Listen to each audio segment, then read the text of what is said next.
किसी गांव में एक लकड़हारा अपने परिवार के साथ रहता था। उसका नाम धनु था।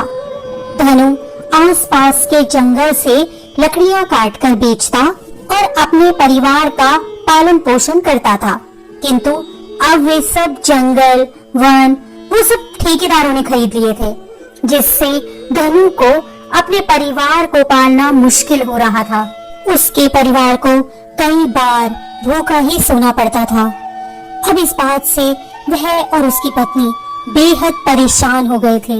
एक दिन धनु की पत्नी ने उससे कहा, जी, ऐसे तो हमारे बिल्कुल भूखे मरने के दिन आ जाएंगे। तुम कुछ और काम ही करना शुरू क्यों नहीं कर देते? हाँ भाग्यवान, तुम कह तो बिल्कुल ठीक रही हो, लेकिन हमारे गांव में तो और कोई काम धंधा भी नहीं है और मुझे इसके अलावा कुछ आता भी नहीं है। धनु ने बड़ी ही मासूमियत से अपनी पत्नी से कहा, मेरी समझ में एक बात आ रही है कि क्यों न तुम शहर चले जाओ। वहाँ तो कोई ना कोई काम अवश्य ही मिल जाएगा। पत्नी ने उसे सलाह दी। हाँ, तुम ये ठीक कह रही हो। अब मुझे ऐसा ही करना पड़ेगा। अगले ही दिन धनु की पत्नी ने 7 रोटियां नमक मिर्च लगाकर बनाई और अपने पति को देते हुए बोली, ये 7 रोटियां हैं, इनमें से तुम रोज एक एक रोटी खाया करना और इस तरह ये 7 रोटियां 7 दिन तक चलेंगी। 3 दिन तुम्हें शहर जाने में लगेंगे और शहर जाकर अगले 4 दिनों में तुम्हें कोई न कोई काम अवश्य ही मिल जाएगा। फिर तुम खूब मेहनत करके अपना और हमारे परिवार के लिए खूब पैसे कमाना। तब तक यहाँ मैं सब कुछ संभाल लूंगी। तुम घर की तरफ से बिल्कुल चिंता मत करना। ठीक है भाग्यवान, जैसी तुम्हारी मर्जी, तो मैं चलता हूँ। ऐसा कहकर धनु अपनी पत्नी से रोटियां लेकर शहर की ओर चल दिया। शहर जाने का रास्ता घने जंगल से होकर जाता था। घने जंगल को पार करता करता शाम को जब धनु थक कर चूर हो गया तो वह एक घने वृक्ष के नीचे बैठ गया और रोटियों की पोटली खोलने से पहले अपने आप से बुदबुदाने लगा, यह 7 हैं। एक को आज खाऊंगा, आज मंगलवार है। एक को कल बुधवार को खाऊंगा, तीसरी को बृहस्पतिवार को खाऊंगा, चौथी शुक्रवार के काम आएगी, 5वीं को शनिवार को, 6ठी को इतवार को और 7वीं को सोमवार को खा जाऊंगा। इस प्रकार ये सब खत्म हो जाएंगी। भाग्यवश जिस वृक्ष के नीचे बैठा धनु ये बातें कर रहा था, उसी वृक्ष पर 7 नन्ही परियां विश्राम कर रही थीं। उन्होंने जब लकड़हारे की बातें सुनी तो वे बहुत डर गईं और सोचने लगी, अरे यह आदमी तो हम सबको खाने की बातें कर रहा है। वे वृक्ष के नीचे उतरी और हाथ जोड़कर धनु के सामने खड़ी हो गईं। उनको अपने सामने खड़े होते देखकर धनु की आंखें आश्चर्य से फटी की फटी रह गईं। उसने देखा कि 7 परियों जैसी सुंदर कन्याएं उसके सामने हाथ जोड़कर बैठी है। अंतर केवल इतना था कि उन कन्याओं के पंख नहीं थे, वरना तो अपने रूप सौंदर्य में वे कहीं भी परियों से कम नहीं लग रही थी। धनु ने स्वयं को शांत किया और फिर बोला, तुम कौन हो और इस जंगल में क्या कर रही हो? उन 7 में से एक ने उत्तर दिया, हे मानव, वास्तव में हम परियां हैं। हमने इंद्रलोक में कुछ शैतानी कर दी थी, जिस कारण हमसे हमारे पंख छीन लिए गए हैं। हमें 1 महीना पृथ्वी पर ही बिताने की सजा दी गई है। हम दिन भर जंगल में नाचती कूदती रहती हैं और रात में इस वृक्ष पर आकर आराम करती हैं। मेहरबानी करके हमें मत खाओ। अगर आपको कोई कष्ट हो तो आप हमें बताओ, हम आपकी सहायता अवश्य करेंगी। उनकी बात सुनकर धनु पहले तो बहुत डर गया, हैरान भी हुआ। फिर धीरे धीरे उसकी समझ में सारी बातें आने लगी। उसने अपनी गरीबी के हालात बताते हुए कहा कि मैं शहर में नौकरी करके कुछ धन कमाने के उद्देश्य से जा रहा हूँ। धनु की गरीबी की हालत सुनकर उन्हें बहुत दुख हुआ। तब उस परी ने उसको पीतल की एक पतीली दी और कहा, हे मानव, तू तुम इस पतीली को ले लो और अपने घर लौट जाओ। तुम्हें जब भी भूख लगे तो इस पतीली में पानी भरकर जलते हुए चूल्हे पर चढ़ा देना।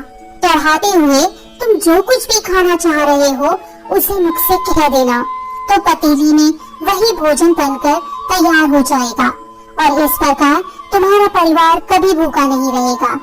परी की आश्चर्यजनक बातें सुनकर धनु लकड़हारे को बहुत आश्चर्य हुआ। उसने वह पतीली अपने हाथ में ले ली और परियों को धन्यवाद दिया। फिर वे परियां तो पुनः उसी वृक्ष पर चढ़ गईं और धनु वापस अपने घर की तरफ चल दिया। रास्ते में उसे रात हो गई।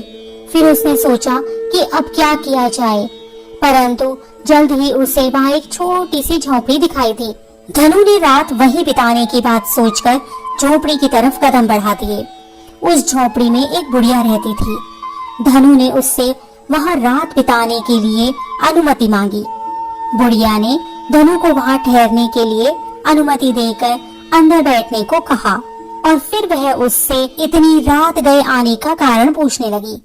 तब सीधे साधे धनु लकड़हारे ने उसे अपनी सारी कहानी सुना दी।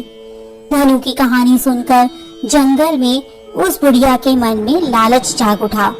उसने सोचा कि लकड़हारे की पतीली चुरा ली जाए तो वह आराम से अपनी जिंदगी गुजार सकती है। इसलिए जब धनु लकड़हारा सो गया तो बुढ़िया ने उस पतीली जैसी एक अन्य पतीली रख दी और वह खुद भी सो गई। सुबह उठकर धनु ने दूसरी पतीली उठाई और बुढ़िया से विदा लेकर अपने घर की ओर चल दिया। वह खुश होता हुआ अपने घर जा रहा था। जब वह घर पर पहुंचा तो उसकी पत्नी की हैरानी का ठिकाना नहीं रहा। उसने तो अपने पति को 7 दिन का खाना बना कर दिया था और शहर जाकर कुछ काम ढूंढने के लिए कहा था, परंतु वह तो दूसरे ही दिन वापस आ गया। तब उसने आश्चर्य से अपने पति से पूछा, क्यों जी, मैंने तो तुम्हें 7 रोटियां 7 दिन के लिए बना कर दी थी, तुम दूसरे दिन ही वापस लौट आए। क्या हम इसी तरह भूखे ही मरते रहेंगे? तुम्हारी काम करने की कोई इच्छा है भी या नहीं? पत्नी के गुस्से को देखकर धनु ने उसे मजे लेकर सारी कहानी सुनाई और पतीली में पानी भरकर चूल्हे पर चढ़ा दिया। उसने चूल्हे में आग लगाई और धनु चूल्हे के पास बैठ गया। उसका मन दाल चावल खाने को कर रहा था। चूल्हे पर पतीली रखते समय उसने यही कह दिया।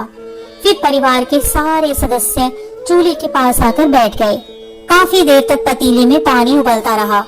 वह उबल उबल कर कम होता जा रहा था, लेकिन पतीली में दाल चावल का नामो निशान नहीं था। बहुत देर तक जब यही सब चलता रहा तो उसकी पत्नी ने कहा, ए जी, अब तो बहुत देर हो गई है, कहीं दाल चावल पतीली में जल ना जाएं। कहो तो मैं चूल्हे से पतीली उतार लूं। हाँ भाग्यवान, अब तो काफी देर हो चुकी है, तुम पतीली को चूल्हे से नीचे उतार लो। और जैसे ही धनु की पत्नी ने पतीली को पकड़कर चूल्हे से नीचे उतारा तो उसमें दाल चावल तो कहीं दूर दूर तक भी नहीं थे और पहले जितना पानी भी नहीं रह गया था। यह देखकर धनु बहुत शर्मिंदा हुआ। उसकी पत्नी ने कहा कि अब वह सीधा शहर ही जाए, रास्ते में किसी के चक्कर में ना पड़े। धनु यह सोचकर कि परियों ने उसके साथ धोखा किया है, क्रोध में भरकर अगले दिन फिर शहर की ओर चल दिया। उसने अपनी पत्नी से यही कहा कि इस बार वह सीधे शहर ही जाएगा, लेकिन धनु मारे गुस्से के उसी वृक्ष के नीचे पहुंचा और वहीं बैठकर उसने फिर से वही आवाजें लगानी शुरू कर दी। उसकी आवाज सुनकर वे परियां फिर से वृक्ष के नीचे उतरी और पूछने लगी कि पतीली का क्या हुआ। अब धनु ने आक्रोश में आकर सब कुछ बता दिया। धनु लकड़हारे की बात सुनकर उन्होंने उसे इस बार एक हाथ की चक्की दी और बताया कि चक्की में बिना गेहूं डाले भी अगर वह आटा निकालना चाहे तो निकाल सकता है, और यदि उससे बनी बनाई रोटियां निकालना चाहेगा तो वह भी उस चक्की में से निकाल सकता है। धनु ने परियों से चक्की ली और फिर पहले की ही तरह अपने गांव की तरफ बढ़ चला। रास्ते में फिर उसे रात हो गई। घना जंगल होने के कारण वह उस समय आगे नहीं बढ़ पाया, इसलिए फिर उसी बुढ़िया की झोपड़ी में रात बिताने के उद्देश्य से वहीं ठहर गया। उस रात बुढ़िया ने उसकी अच्छी आव भगत की, अच्छे अच्छे पकवान खिलाए। फिर उसने उससे आने का कारण पूछा। सीधे साधे धनु लकड़हारे ने फिर से उसे अपनी सारी कहानी बता दी। बुढ़िया ने पहले की तरह ही धनु की चक्की चुराकर वैसी ही दूसरी चक्की वहां रख दी। धनु सुबह को उठा, बुढ़िया से विदा ली और चक्की उठाकर खुशी खुशी अपने घर की तरफ चल दिया। और जैसे ही धनु अपने घर पहुंचा तो उसे देखकर उसकी पत्नी आग बबूला होते हुए बोली, लगता है फिर किसी की बातों में आकर शहर काम ढूंढने नहीं गए। धनु ने अपनी पत्नी के गुस्से को ठंडा करके उसे उस चक्की के विषय में सब कुछ बताया। भला चक्की चलाने पर उसमें से क्या निकलने वाला था, क्योंकि वह जादुई परियों वाली चक्की नहीं बल्कि साधारण चक्की थी। सो कुछ भी नहीं निकला। लकड़हारे की पत्नी को बहुत गुस्सा आ गया। वह बोली, लगता है तुम्हारे साथ फिर से किसी ने दगा किया है और तुम्हें कोई मूर्ख बना रहा है। अब तक तो तुम शहर भी पहुंच गए होते। जाओ, मेरा कहना मानो, शहर जाओ और इस बार पतीली और चक्की के जादू की कहानियां लेकर साथ में मत लौटना। बस शहर जाना और कुछ काम पाकर ही वापस आना। धनु लकड़हारा फिर गुस्से में भर गया। जंगल में उसी वृक्ष के नीचे पहुंचकर जोर से चिल्लाने लगा, आज मैं तुम सातों को जरूर खाऊंगा, क्योंकि तुमने मुझे मूर्ख बनाया है। अब मैं तुम्हें हरगिज नहीं छोड़ूंगा। उसकी आवाजें सुनकर सातों परियां एक एक करके वृक्ष से नीचे आईं और उसके सामने हाथ जोड़कर बैठी और बोली, मानव, हम भला तुम्हें मूर्ख क्यों बनाएंगे? जो भी हमने तुम्हें चीजें दी थी उनमें जादुई शक्तियां थी। लगता है तुम्हारे साथ और कोई धोखा कर रहा है। अच्छा, तुम एक बात बताओ, तुम यहाँ से सीधे अपने घर ही जाते हो या रास्ते में कहीं रुकते हो? हमें ठीक ठीक पूरी बात बताना। तब धनु लकड़हारे ने दोनों दिन बुढ़िया की झोपड़ी में रुकने वाली बात बताई।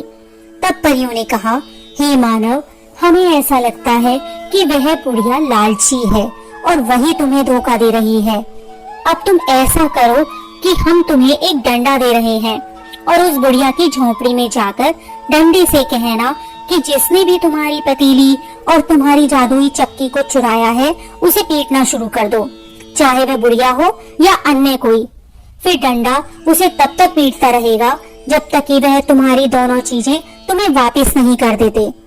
डंडा लेकर धनु फिर वहां से चल दिया और पहले की तरह आज भी वह बुढ़िया की झोपड़ी में गया। बुढ़िया उसे देखते ही बहुत खुश हो गई कि आज फिर से कोई जादुई वस्तु प्राप्त होगी।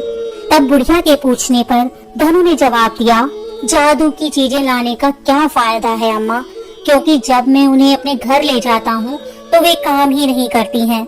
लगता है मुझे अपने दिन गरीबी में ही काटने पड़ेंगे। फिर बुढ़िया ने उससे आगे कुछ नहीं पूछा और दोनों झोपड़ी में सो गए। सुबह उठकर धनु लकड़हारा अपने घर जाने के लिए तैयार हुआ तो बुढ़िया उसे विदा करने बाहर तक आई। तब धनु ने डंडे को हाथ में लेकर कहा, हे मेरे प्यारे डंडे, जिसने मेरी चीजें चुराई हैं, उनको तब तक मारना जब तक कि वो मेरी चीजें वापस ना कर दे। फिर क्या था, धनु का इतना कहना था कि वह डंडा उस बुढ़िया पर दनादन बरसने लगा। बुढ़िया भागकर इधर उधर छुपने लगी, लेकिन वह जहाँ भी जाती डंडा उसकी पिटाई करता रहा, उसके पीछे पीछे जाता रहा। बुढ़िया धनु के पैरों में गिर पड़ी और बोली, बेटे, तुम्हारी दोनों चीजें मेरे ही पास हैं। मैंने ही लालच में आकर उनको बदल दिया था। अब अपने डंडे से कहो कि वह रुके और मुझे ना मारे। मैं तुम्हें दोनों चीजें तुम्हारी वापस ला कर देती हूँ। मैं चुपचाप जादुई पतीली और जादुई चक्की दोनों धनु को दे दी और वह खुशी खुशी अपने घर की तरफ चल दिया। उसे देखते ही, धनु को देखते ही उसकी पत्नी का पारस सातवें आसमान पर चढ़ गया और वह बोली, अब मैं तुम्हारे साथ नहीं रह सकती। न जाने कहां कहां से चीजों को उठा लाते हो जो कि किसी काम की नहीं होती। पर इस बार धनु ने उसे शांत करते हुए सारी बातें बताई और फिर से उन चीजों को प्रयोग करने के लिए कहा। उसका प्रभाव देखकर धनु की पत्नी और उसके बच्चे बेहद खुश हो गए और फिर वे आराम से अपना जीवन व्यतीत करने लगे।